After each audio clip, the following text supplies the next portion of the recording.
হ্যাঁ, একদম সিবিআই, বিচার বিভাগীয় তদন্ত, সব রকমের তদন্ত করে নিন, যে একটা পার্টির কোনো যোগ আছে কিনা। পার্টি, আমরা ঘটনার কথা বলছি না, ঘটনা যা হবার তার আইনের অনুযায়ী ব্যবস্থা হবে। কিন্তু তৃণমূল কংগ্রেস, বিজেপি এই ঘটনার সাথে আছে। 10 বছর ধরে একটা বাড়ির সাথে ঝগড়া চলছে, ভাই বউদের সাথে ঝগড়া চলছে, সেটাকে পার্টি। একটা ভাই ঘর থেকে বেরিয়ে গিয়ে নিজের মা বাবাকে শ্বশুরকে দিয়ে এফআইআর করাচ্ছে, নিজের মা বাবাকে জেল হারাচ্ছে, তার মধ্যে তৃণমূল, তার মধ্যে বিজেপি সহ সেখানকার পঞ্চায়েত সমিতির সভাপতি, ব্লক সভাপতিদের নিয়ে আমরা ঘটনাস্থলে গিয়েছি, সেখানকার মায়েদের সাথে কথা বলেছি, সকলে বলেছে এটা একদম অ্যাবসলিউটলি একটা পারিবারিক ঘটনা, এর সাথে রাজনীতির কোনো দূর পর্যন্ত সম্পর্ক নেই।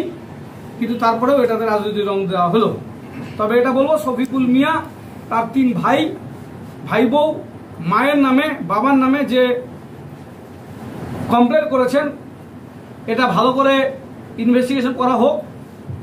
মহিলা কমিশনের কাছে অনুরোধ করব যে শফিকুল মিয়া যাদের নামে কমপ্লেন করেছেন তার 3 ভাইয়ের স্ত্রী, তাদেরও সম্মান আছে সমাজে, তারাও মহিলা।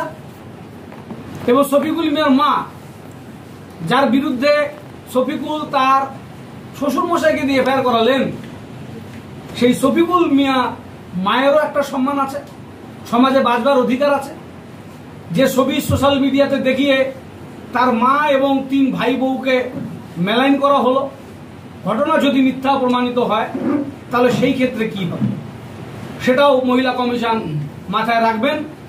এই বিশ্বাস এবং আস্থা ভরসা রেখে আমরা মহিলা কমিশনকে আরো বেশি ভালো কাজ করবার জন্য তাদেরকে উৎসাহিত করব এবং সামাজিক সুরক্ষা সব মহিলাদের ক্ষেত্রেই দেখা হোক, এটাও আমরা আশা রাখি।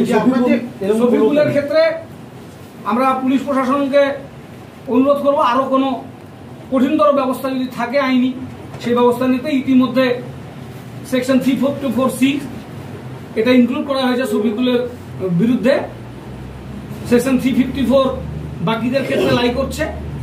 শফিকুল যেহেতু একটা এই নিউড ছবি তুলে এবং মিডিয়াতে ছেড়েছেন, তার জন্য তার এগেইনস্টে 354C দেওয়া হয়েছে, যেখানে বলা হয়েছে আইনে, a man who watches or capture the image of a woman engaging in a private act in circumstances where she would usually have the expectation of not being observed either by the perpetrator or by any other person at the behest of the perpetrator or disseminates such image shall be punished on first conviction with imprisonment of either description of a term which shall not less than 1 year but which may extend to 3 years of imprisonment or fine may also be included.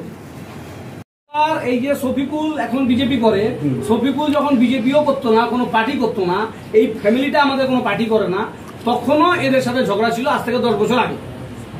সেই ঝগড়া race চলছে। এর সাথে আমি বলছি এই ঘটনা যা হোক, এনকোয়ারি হোক, সবার সাজা হোক, ফাঁসি হোক, উই ডোন্ট বল। কিন্তু এর সাথে তৃণমূল কোথা থেকে এলো, এর সাথে বিজেপি কোথা থেকে এলো? মানে এটাকে কেন যাদের বিরুদ্ধে অভিযোগ পলিটিক্সে রং দেওয়া হলো? যাদের বিরুদ্ধে অভিযোগ করা হয়েছে তাদের কি কেউ কি তৃণমূল কর্মী? না, তাদের সাথে কোনো দলের কোনো কানেকশন নেই। এই ধরনের আদৌ কোনো ঘটনা ঘটেছে বলে মনে করছেন? আপনি তো গিয়েছিলেন, স্পটে কথা বলেছেন। ঝগড়া মারপিট হয়েছে,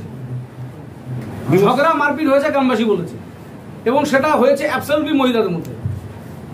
শফিকুলের ভাই বউদের সাথে শফিকুলের শালীর, শফিকুলের ভাই বউ 3 জনের সাথে শফিকুলের শালীর মারপিট হয়েছে। তার বাড়ির 250 মিটার দূরে জলঢাকার 2য় বাঁধের সামনে হয়েছে, মারপিট হয়েছে, গ্রামবাসী বলেছে। কিন্তু বিভৎস করে দেওয়ার ঘটনা ঘটছে। তাহলে কি এই ধরনের কোনো ঘটনা গ্রামবাসী বলে? ঘটনাটা সাজিয়ে তাহলে ছবি তোলা হয়েছে, তাই তো?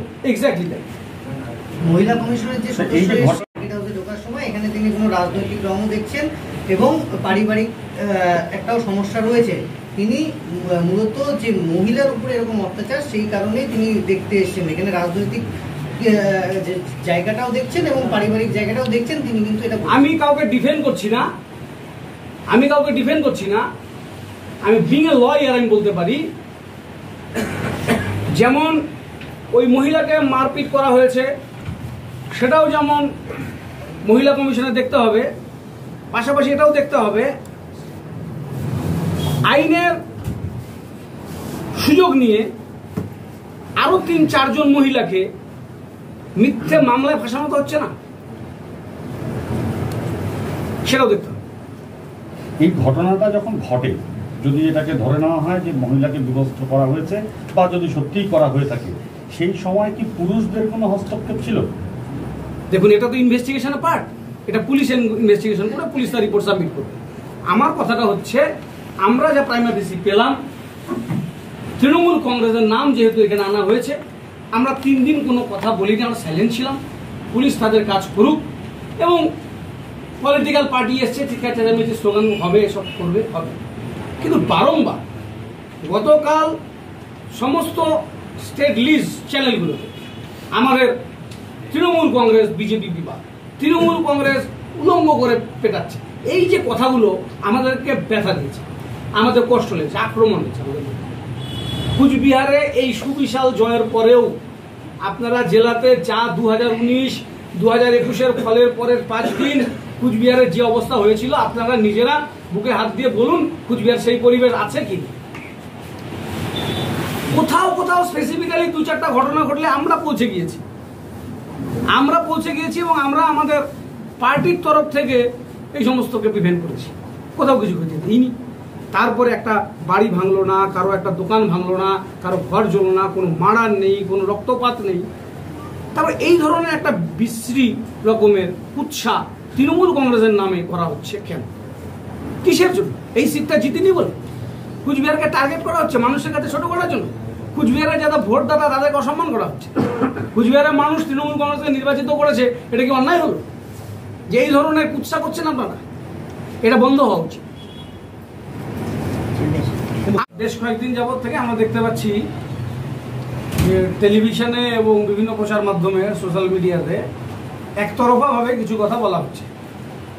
সেটা হচ্ছে মাথাভাঙা 2 নম্বর ব্লকের রুইডাঙ্গা একটি ঘটনাকে কেন্দ্র করে, যে ঘটনাটা নিয়ে সত্যতার অনুসন্ধান না করে একতরফা বিজেপি যা বলছে সেটাকে মিডিয়াতে এনে তৃণমূল কংগ্রেসকে মেলাইন করা এবং মিথ্যা প্রচারকে প্রায়োরিটি দেওয়া, এবং আরও কিছু মানুষ যারা ঘটনাটার সাথে যুক্ত তাদের সামাজিক সম্মানকে নষ্ট করা, এই কাজগুলো গত 3-4 দিন যাবৎ চলছে। একজন বিধানসভায় বসছেন, আরেকজন এসে কুচবিহারে পুলিশ লাইনে বসছেন কেন্দ্রীয় টিম বানিয়ে। এখানে মহিলাদের সম্মানের জন্য যারা দায়িত্বে আছেন কেন্দ্রীয় টিম, তারা এসে সার্কিট হাউসে বিজেপির এমএলএর সাথে মিটিং করছেন, তারপরে তারা ঘটনাস্থলে যাচ্ছেন রাঙ্গামাটি গ্রামে। আমরা বাধ্য হলাম, যারা পারিবারিক ঘটনা হলেও যেহেতু তৃণমূলকে আক্রমণ করা হচ্ছে, তাই আমরা বাধ্য হলাম এই বিষয়ে আপনাদের কাছে আসতে এবং মুখ খুলতে, এবং প্রকৃত সত্যটা সংবাদ মাধ্যমের মাধ্যমে আমাদের অনুরোধ থাকবে যে আপনারা পুরোটা প্রচার করবেন। বিশেষ করে যারা কিনা রিপাবলিক আছেন তাদেরকেও আমরা অনুরোধ করব, আপনারা তো সচরাচর তৃণমূলের প্রেস মিটে আসেন না, যদি কেউ এসে থাকেন আপনাদের প্রতিনিধি, দয়া করে সত্যতাটা প্রচার করবেন। এই ঘটনাটা যে সেই জায়গায় ঘটনাটা এবং মারামারি হলো, বচসা মারামারি হলো। যারা উপস্থিত ছিলেন তারা প্রত্যেকেই মহিলা। এই ঘটনা যখন মারপিট ঝগড়াটা হলো, যাদের মধ্যে হলো তারা প্রত্যেকে মহিলা। গ্রামবাসীরা বললেন, আমি শুনে এলাম যে মারপিটের খবর শুনে অনেকেই ঘটনাস্থলে এসেছেন, কিন্তু তখন তারা কাউকেই পাননি, সবাই চলে গিয়েছে। তারা এও শুনতে পারেন বাকি মানুষ ছাড়াছাড়ি করে দিয়েছে, উভয় বাড়ি চলে গেছে। বাড়িতে এসে শফিকুল মিয়া তার শালীর যে ছবি সোশ্যাল মিডিয়ায় এবং কিছু মিডিয়ায় দেখানো হচ্ছে, সেটি তিনি নিজে তোলেন। শফিকুল জামাইবাবু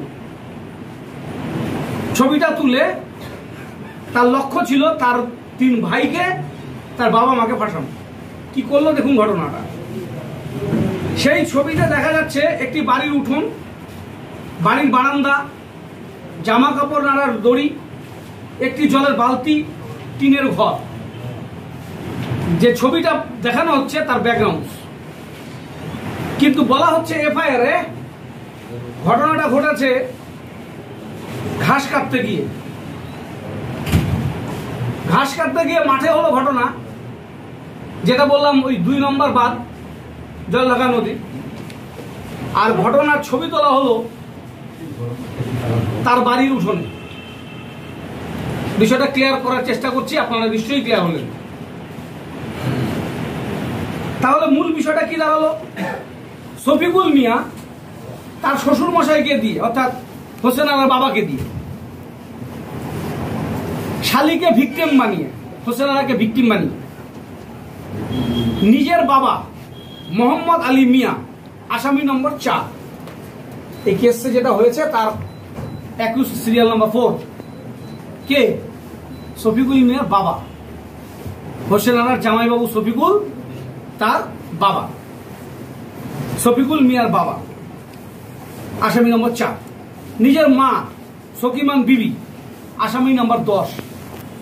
শফিকুলের মা, শফিকুলের বাবা, তারা আসামি। আর কে আসামি? নিজের ভাই রফিকুল মিয়া আসামি নম্বর 1, অপরজন রবিউল মিয়া আসামি নম্বর 2, অপর ভাই রাহুল মিয়া আসামি নম্বর 3, তাদের স্ত্রী 6 নম্বর হাসিনা, সিরিয়াল নাম্বার 6 হাসিনা, আসামি সিরিয়াল নাম্বার 7 তহমিনা, আসামি সিরিয়াল নাম্বার 8 রেজিনা। এরা হচ্ছে তার ভাই বউ, শফিকুলের নিজের ভাইদের বউ। এরা 3। শফিকুলের একজন চাচাতো বোন, তার নাম লাইলি বিবি, তারও নামে ফেয়ার। এদেরকে শায়েস্তা করতে এই ঘটনাটা সাজানো হলো।